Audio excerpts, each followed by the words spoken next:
dito po tayo. Mayroon tayong gagawin ngayon. So mag-install tayo ng sliding gate. So panoorin natin kung paano natin gawin mga ka-workers. So lagyan natin ng roller guide mga ka-workers para sa ating gate.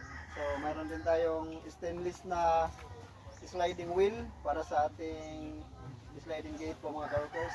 So lagyan natin ng plain na steel plate dito po mga ka-workers. Yung pinaka makapal natin na steel plate. So panoorin na po natin mga ka-workers. So ito yung ating steel plate mga ka-workers. Ayan, ito yung pinaka makapal natin na steel plate. Ayan. So ayan po. So ito po mga ka-workers yung ating sliding gate. Ayan. So lagyan natin ng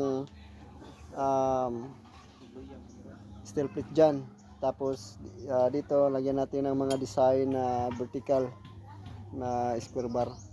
So ayan po, panoorin lang po natin mga ka-workers.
So ayan mga ka-workers, ilagyan natin ng steel plate yung ating sliding gate. So ayan. So yung sukat ng ating sliding gate ay 450 meters po ang yung haba niya. Tapos ang kanya namang lapad niya ay nasa 180 cm. So ayan po mga ka-workers. Yan. Ito yung kanyang joey ng ating steel plate. So ayan, pwede natin i-revise dyan. Pwede rin nating ating i-welding dyan. So ayan po mga ka-workers. So pali dito ay merong lumagpas na kunti. Ay kakatingan lang natin yan po mga ka-workers. So ayan. So ayan po. Patuloy lang po kayong manonood sa ating YouTube channel po mga ka-workers.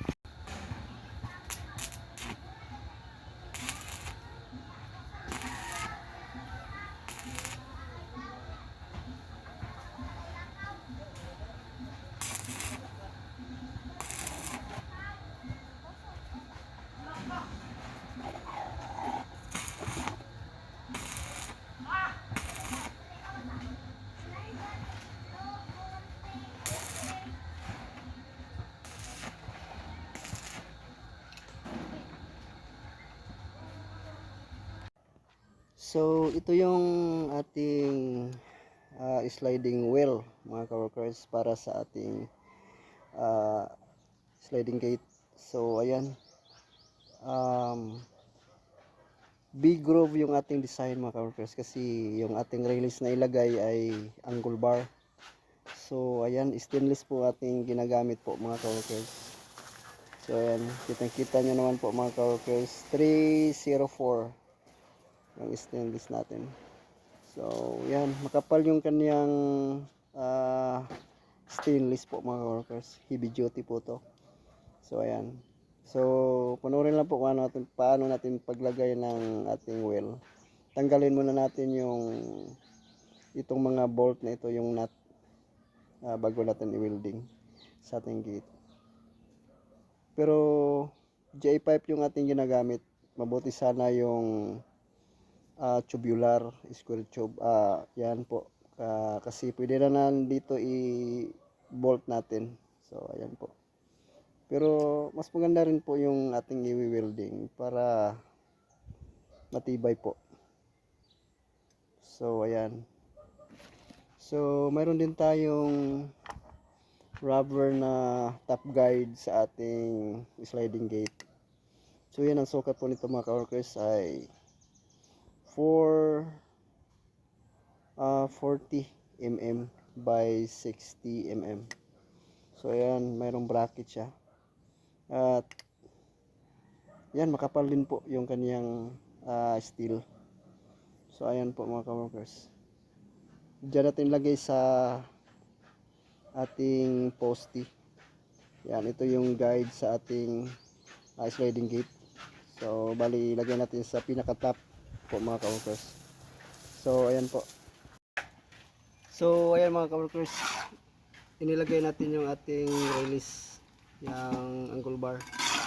So, ating nilagyan ng dip bars dito para maka-welding po tayo, para makuha natin yung kanyang level, para straight yung ating sliding gate at naka-level yung ating gate po mga ka-workers. So, ayan, panoorin po natin po mga ka-workers.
So ayan mga ka-workers, atin ang inilagay pero kulang pa yung top guide dyan na lagyan natin bukas mga ka-workers.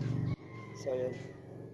So atin ang inalagay muna kasi kulang pa dito ng halo. So ayan, makabukas matapos ito po mga ka-workers. So ayan yung ating sliding wheel. Ayan. So bali tatlo yung aking nilagay para pantay sila, kanyang support ng bigat. So ayan po.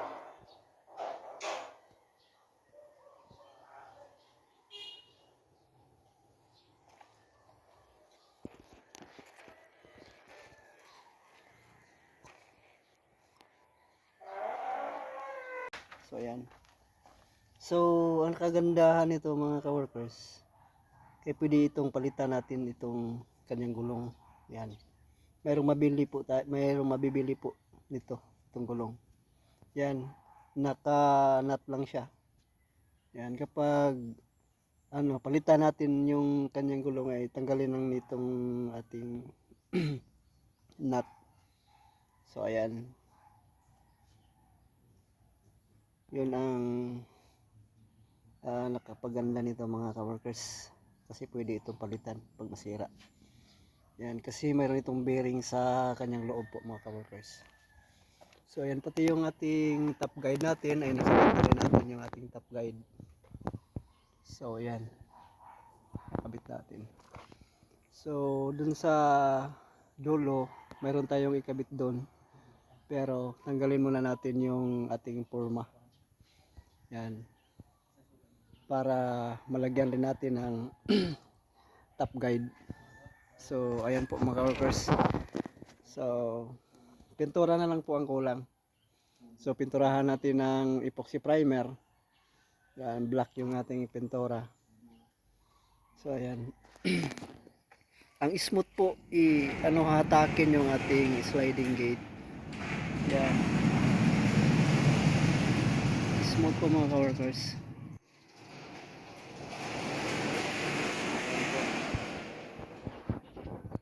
So Shout out po sa mga patuloy po nagsubaybay sa ating YouTube channel. So ayan. So sa hindi pa nakasubscribe, subscribe kayo para updated po tayo sa iba't iba nating mga video na aming pamahagi sa inyo po mga ka-workers. So ayan po. So ito mga ka-workers, nilagyan natin ng bracket para sa ating padlock. So ayan po mga ka-workers. Ang binutas lang natin itong ginamit natin pagbutas ay welding rod po. So ayan, wala kasi tayong drill bit pang steel. So ayan, binutas lang natin ng welding rod po mga ka-workers. So ayan. So pati yung nasa labas ay nilagyan na rin natin ng para sa kanyang padlock. So yan po. Ayan. Dito sa loob, kapag hindi sila lumabas yung may-ari, ay dito sila magpadlock sa loob. So kapag lumabas sila, mayroon dito sa labas din po mga ka-workers. So ayan, lagay rin dito yung padlock. So ayan, so dito maipasok po mga ka-workers. So ayan po. So ayan po mga ka-workers, pinantrahan na natin ng epoxy primer. So ayan, epoxy primer na redoxide. So pwede natin i-block natin yan. So ayan po mga ka-workers, yun lang ang ating first natin na coating. So ayan po mga ka-workers. So pati na dito sa labas.